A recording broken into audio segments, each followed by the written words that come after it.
All right, it's recording. Like, what you get in here? We good. Yeah, we. Yeah. Hold up, but what you talking about? I don't even. I have You no gonna see, idea. yo, you Nothing. can handle this. Shit, Oh, all right. Wait a minute. Where my book? you, Hold up. this, you gonna see the book? We discuss the book. Yeah, Man. yeah. All right. Hold up.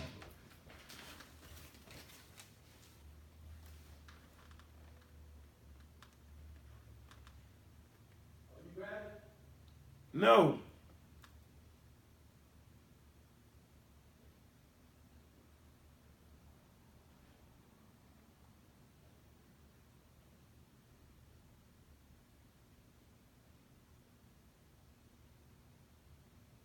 Yo, where my book at? It's got to be back here. It's sitting right there on the thing, yo.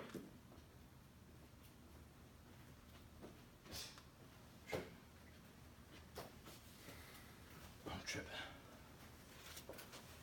All right, we recording? Still? Yeah. Good to go. Ba-dow. Yep. In the house. All right. Yep, there it is. Let's go.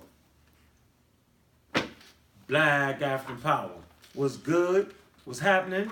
A well-organized lie defeats a disorganized truth every time. Woo-hoo-wee. Man, y'all already know what it is, man. It's God Killer in the house. Hey, what's good, family, man? I'm here with my man, Woo Jai. What's good, bro? Nothing much. Black African power. I'm a raw squad up.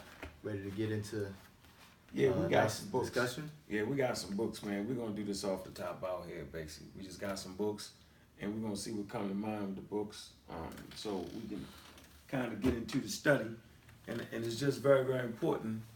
You know, books is like your bullets, bullets in your shield, right? Mm-hmm. And it's not that you should believe everything in a book, right? Books are full of sources. Like this book right here was recommended by you for me to get. All right. Which one's that? This is the Rosetta Stone by Carl Andrews, Right. British Museum Press. Mm-hmm. All right. So, in this one right here, Lost Languages, The Enigma of the World's Undeciphered Scripts by Andrew Robinson. Yeah, good one. And why is that a good one, though? This one's good. This book here, it actually explains writing systems and the purpose of them, and it explains how the decipherment process actually works. So it goes into what hasn't been deciphered and what's Right. been deciphered. So does it? So basically, a person will have to explain why the Medu Neter is not in the lost languages. Right, in the category of undeciphered. And Right. why is it in the category of deciphered? Yeah, you would have to explain that. Right. Or you just talking off the top of your head. You know what I'm saying? Right. You know, like flat earthers do, or flat power people do. You know what I'm saying? Like you're basically off the top of your head with no real, that there's no organization on it not being deciphered. Mm-hmm. And so I challenge people to organize that, put that together, Mm-hmm. make a real serious formal challenge. But you won't find Medu Neter in this book Right. not had been, deciphered. I mean, it's clear. You got like the Mayan script, right? That has not been deciphered. Mm-hmm. You feel me? So a lot of people make a lot of conclusions off of the Olmec script, Mayan glyphs, right? I hear people make a lot of conclusions, you know what I'm saying, based off of something that hadn't even really necessarily been deciphered. I mean, I find that to be real interesting right there. But what's interesting also is that if the hieroglyphs haven't been deciphered, Mm-hmm. the question is, the people who believe that, do they believe the cuneiform has been deciphered?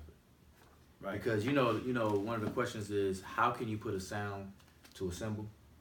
So if that's the case, then what does that say for the cuneiform script? Yeah. You know, for all the cuneiform different tablets, for the Abrahamic traditions, the Gilgamesh epics, the Enuma Elish, all the different cuneiform tablets over in Mesopotamia. Mm. And they got an alabaster jar in the museum in Philadelphia, where it has the hieroglyphics and the cuneiform on there. Right. Mm-hmm. You know what I'm saying? Right. And that's and the funny part about it is they used the hieroglyphics to help decipher the cuneiform, did they not? Right. Because they found that alabaster jar with the hieroglyphs, then they could read it, right?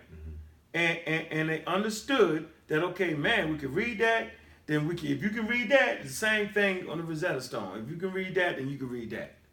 And they that you can find that in the museum in Philadelphia. I forget the name of the damn museum.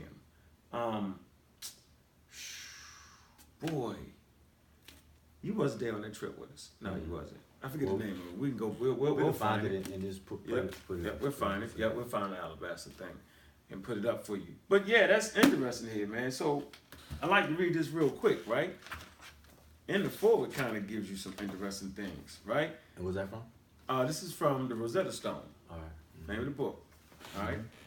It says even while ancient Egyptian was a living language, the Greeks and the Romans made no real attempt to understand the scripts in which it could be written. It say of ancient authorities, only Clement of Alexandria, writing during the 2nd to 3rd century AD, had quite clear the distinction between hieroglyphs, the script of the official and the religious text, and domonic, the script of the everyday communication. It says, in particular, the enigmatic, esoteric, and symbolic nature of the hieroglyphs was stressed.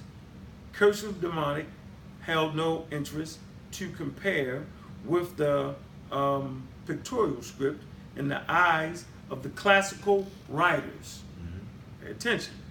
It says, as early as the 1st century BC, the Greek historian Diodorus Siculus, commenting on hieroglyphs, wrote, he said, now, it happens that the forms of the Egyptian letters take the shape of all kinds of living creatures and of the extremities of the human body and of implements.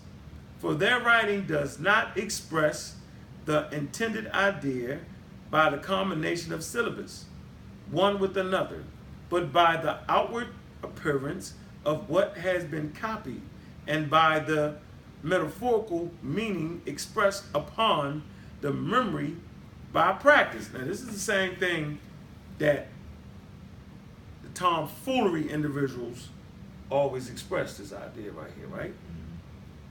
It says, so, the hawk symbol for them, everything which happens quickly because the creature is just about the fastest of the winged animals. It say, and the idea is transferred through the appropriate metaphorical transfer to all swift things and to those things to which speed is appropriate. Watch this. It say during the early centuries AD, the adaptation of hieroglyphs by the Neoplatonist philosophers as divinely inspired scripts symbolically embodying all human wisdom gave rise to a body of hermetic writings and to such tracts as Her Apollo Hieroglyphica. Listen to what it is saying. Really, the New Age information, right, was based off of the glyphs being symbolic. Am I getting this right? Right. That was the assumption. That's the assumption now. So all those, we go to Barnes and Noble, go to the New Age section, and they got these books with the hieroglyphs, glyphs and that and all that, and the meanings. Man, they're making an assumption right here. Okay? Now let me keep going. It says that were Keep on reading. amongst the first works on the subject to be rediscovered during the European Renaissance, and the reason for the tradition amongst the scholars of the 16th and the 17th century, that the hieroglyphs were purely symbolic and contained in their signs the lost lore of ancient Egypt. I'm going to say this again. That the hieroglyphs were purely symbolic and contained in their signs the lost lore of ancient Egypt. This is what we hear the misinformed say all the time, family. The influence exercised by these beliefs attempts and decipherment is best exemplified by the claims of the German priest, which is Athenios Kircher. Look the word up. A-T, Athenios. Am I saying that right? That's Athenios. Athanasius. Okay, A-T-H. Athanasius. Athanasius, that's the word. Athanasius, look it up. Kircher, that's A-T-H-A-N-A-S-I-U-S. Athanasius Kircher. Look him up, it's important, right? Who professed in the mid... Where you pick up, just pick back up. Where you left off and just say it all over again. Because, see, I got a clean break. Okay, start over again. Let me see, the influence exercised by this belief and on attempts at the decipherment is best exemplified by the claims of the German priest Athanasius Kircher. That's important. Look that name up, right? Who professed in the mid-16th century work to be able to read whole sentences in what would eventually prove to be a single alphabetical written hieroglyphic word. Okay? French activists. But you got to pause right there. Because what's that saying is that Athanasius Kircher claimed to be able to read a full sentence, a full paragraph, but what later was found out to be just a simple word. And so this like catered into that belief of it being a symbolic, the pictorial glyphs being symbolic. So you can look at one symbol and get a whole story out of it. Another symbol, get a whole another story out of it. And that was the nature in which Athanasius Kircher did his translations. But it was later to find out that, hey, that's just simply one word. So that's important. Very, very important. Look them up. Okay, we're going to say French activities in Egypt at the end of the 18th century made accessible to scholars wrestling with the problem of decipherment of the hieroglyphics great qualities of inscribed and written material. Great quantities of inscribed and written materials. Even more important, a new school of thought was arising, which rejected the symbolic and esoteric value of the hieroglyphs, right? Releasing rather that they were characters used to write an ancient language and that hieratic and demotic were but cursive forms of the same script. Now this is important. Very important. Very important. I'm going to read it one more time because this is where the community gets lost in understanding what's really going on. So I want you to see the dividing line, right, on how they actually came to understand that this was really a written language, just like, the Europeans had written languages. When they put it in that category, the whole world opened up for them. But we have people in our community consistently, time after time, consistently swearing that the glyphs are simply symbolic, right, with some kind of esoteric meaning to it. You feel me? And no one could decipher. Guess what? If it was that, they're right. If it was the fact that it was something that's symbolic and only the person who wrote it would know it, then they would be absolutely right. But we're starting to find out that that's nowhere near closely or remotely the truth. Not at all. So you're dealing with a fork in the road. You're traveling down the road, one street, now all of a sudden you come to a fork. You either go to the right or you go to the left. So the right is where people believe that it was all symbolic. Facts. It was just esoteric. It was just a mystery thing. It had nothing to do with the actual language. On the left, the road to the left is what you're getting into right now. That's Kircher and Athanasius Kircher. He's one of them dudes, correct? German priest, right? He's the one. He's one of them guys. Let me read it again. Watch this. This is important. It says, even more important, a new school of thought was arising which rejected the symbolic and esoteric value of the hieroglyphs, releasing rather that they were characters used to write an Egyptian language and that the hieroglyphic and the demonic were but cursive forms of the same script. And so we know Walter Williams, according to reading your book, makes that same mistake. Am I not right or wrong? That's right. You had it in the book? You know Yeah. what? Can we see that real fast? All right, let's see. Where do I have it? And this is what I'm saying. We slowing it down, right? We want to make sure, make no bones about this, man. We on our game, okay? And we need to really recognize you got to understand the subject matter. See, trying to debate or trying to debunk subject matter that you do not understand is dangerous, because you very well might be a good speaker, and you very well might be know how to present and move your hands in a certain way to kind of bring people in. You might say the cuss words at the right time, right? You might you might move young people. You might do all these things, right? But not understanding subject matter, you will always have a faulty conclusion. Like we say around here, yo, if you start off with a faulty conclusion, what's gonna happen? You read a faulty. Say it again. If you start off with a faulty conclusion, you're gonna have a what? No, if you start off with a faulty premise, Faulty premise. then you'll always end up with a faulty conclusion. Exactly. Facts. You found it? I got it in 2 places, but what you touching on, I'm trying to still find it. But let me just see something real quick. Or you can just stop and you know you look for it. No, all right, I got it. Hold on, let's see. Speaks of, it says, because Walter Williams, because I say something specifically to that, he said no one could put phonetical. That's in the that one with the funny shape. The bottom of the page. Oh, that was the first one right there. That's point 1, but point 2 is the one where he talks about that. See, I say, okay, let's just start here.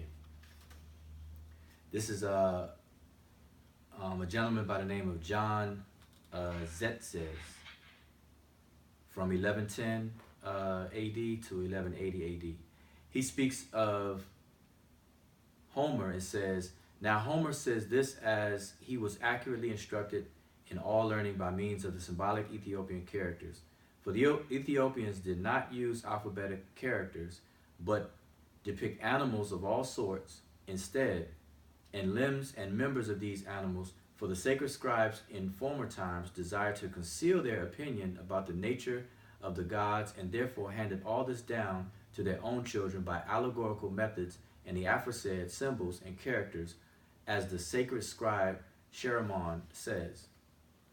It is this prevailing belief that the hieroglyphs, being purely symbolic and not graphs used to visually represent speech, that influenced the tradition among scholars of the 16th to 17th centuries European Renaissance.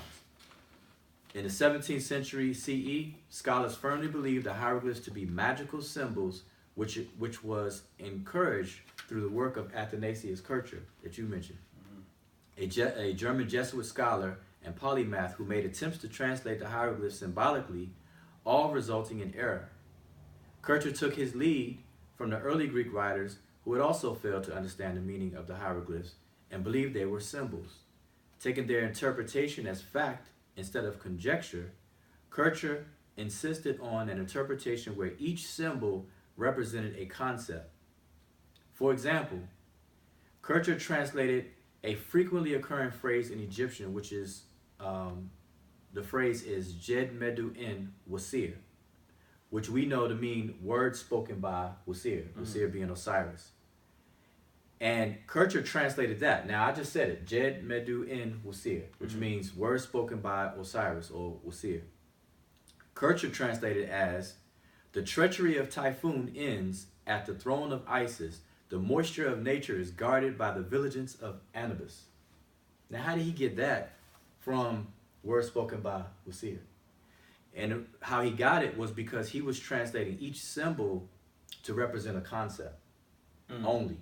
He didn't realize that the symbols were actually a visual representation of the language. So that was important. That's important. That speaks to what you were talking about earlier about Athanasius Kircher. So we had, like we said, we're at the crossroads. Let's determine this. When you're having conversation, people ask them, is the Medu Neter symbolic, or is it just like a written language today? If they tell you symbolic, end that conversation and walk away, because you know they're preaching and teaching tomfoolery. Right or wrong? That's right. All right, ain't no cut calls. You cannot stand there and argue with them over that. Complete foolery, the whole thing. I like to bring to your attention in the section African's contribution to science. Okay, and in here he has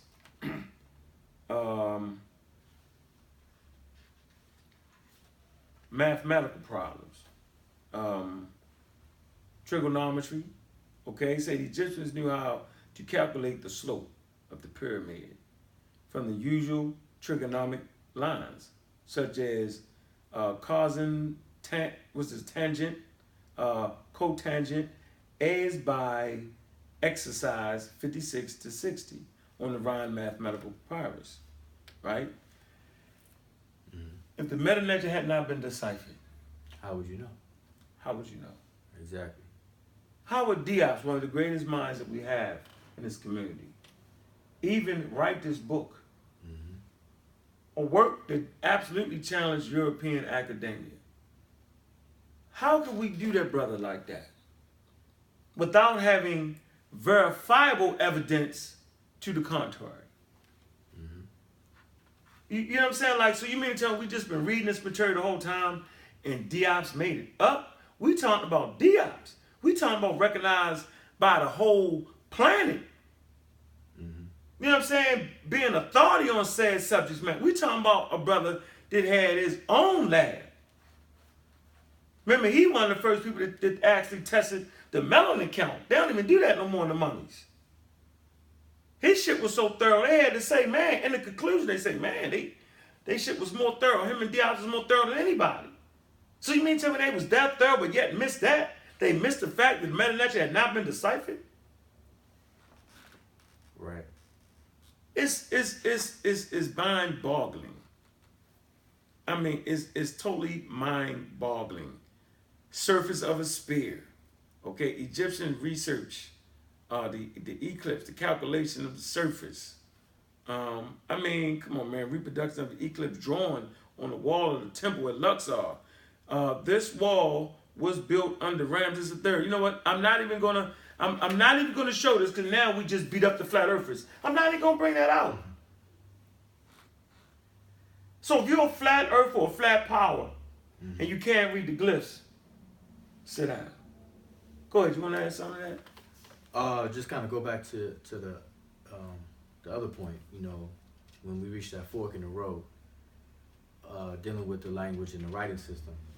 We had one road that led to the assumption that the glyphs were purely symbolic. Facts. And everybody had an eclectic, esoteric translation of the different symbols. Then you had the other road, which was a more scientific road, where the question was asked, well, wait a minute, what if these pictorial glyphs are actually visual representation of an ancient language? And then that question sparked the study and the investigation, a very scientific investigation done by several different gentlemen. Now, Jean-Francois Champollion is the name that everybody hears, but people don't realize that there was a number of men that were involved in the entire process. But Champollion is the one who's given credit, and his name is the one that's widely known. But I want to bring people to the attention of another gentleman by the name of George Zoga. And he was the one, it was during his time that a turning point was taking place. Like you had reached a fork in the road. Now, George Zoga is the one who actually entertained or suggested that the hieroglyphs may be written phonetically and that cartouches contain royal names. So he was the one that introduced the idea and to start that investigation. Where, wait a minute, that these glyphs could actually represent something that is phonetic, and that the cartouches themselves represented royal names. So that needs to be understood, because it was his suggestion and his work on that laid the foundation for the people to come after him. So this is before Champollion, this is before Thomas Young, and everybody that came after those people. All right. So this is an important turning point, and And this is we wrote all of this. You know, this is all inside of the book where we explain in chronological format all of the people that were involved in the decipherment process. Not just Champollion, not just Thomas Young, but everybody before that led up to that, and even give the context where all this stuff took place. You know, you're dealing with a period of time where everybody pretty much assumed that those glyphs were just symbolic, mystical characters, and that's it. So that was like, what do you call it? When you kind of go against the grain of the popular belief, that was what do you call it? When people do that, groundbreaking. You know, alternative thoughts. So this is what was taking place in the late 1700s. That's 1700s, absolutely. Yeah, you can cut this part out. Is ellipse, ellipse. It's not an eclipse. Ellipse. Ellipse. Reproduction of an ellipse. The hell is an ellipse? Ellipse, like elliptical. Yeah, but that's not on the wall. But that don't got nothing to do with the flattery.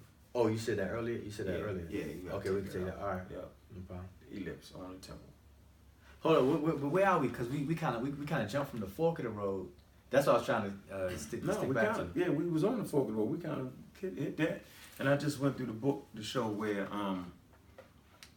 you know, certain things, you know, like I'm in the Wolof and Egyptian and how that match up.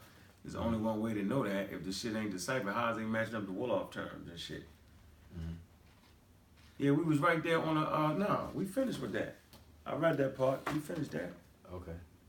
All right. I think we got that pretty good. Okay. Yeah, man. Look, man. I know we ain't rolling, but man, people just need to get the book, cause like I'm trying to find the spot that you asked me about, and I'm seeing so many other points that could be brought out. Like this guy George, what I just read, it leads into, cause see the way that I outlined this was boom, every hit, like he contributed this, and then next, the next thing that happened in chronological order is when they started getting raw materials out of Egypt. You know, the French was down in there in Egypt, and the English fighting, and they were able to get all the raw materials that had inscriptions on there. People started to reject. Wait a minute, nah, this is not symbolic, because this is on some stuff that it don't make sense. So take it from there. Go ahead, take it from there. All right, how can I tie this? Let me see. It says French invading. You can just start talking. I think we pretty much smashed that.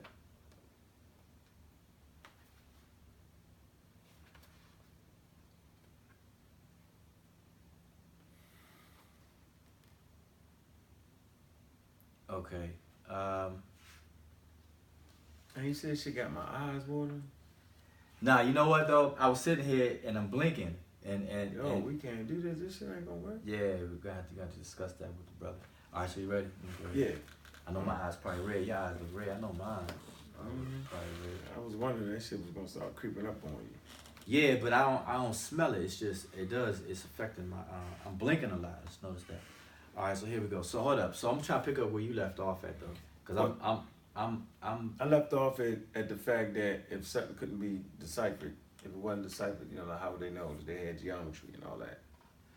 Nah, the part about the symbolic thing. Yeah, it was right here. We finished that. I started reading that, and you found it in the book. Yeah. So okay, but what was the last thing you said? There wasn't nothing else on that. The last thing I said was I talked about. No, I'm talking about that fork in the road. Oh, that. Yeah, that was. Because I'm picking up right there. I just want to read these two things right here. Yeah, that fork in the road was right here. It said it was consequently almost certain.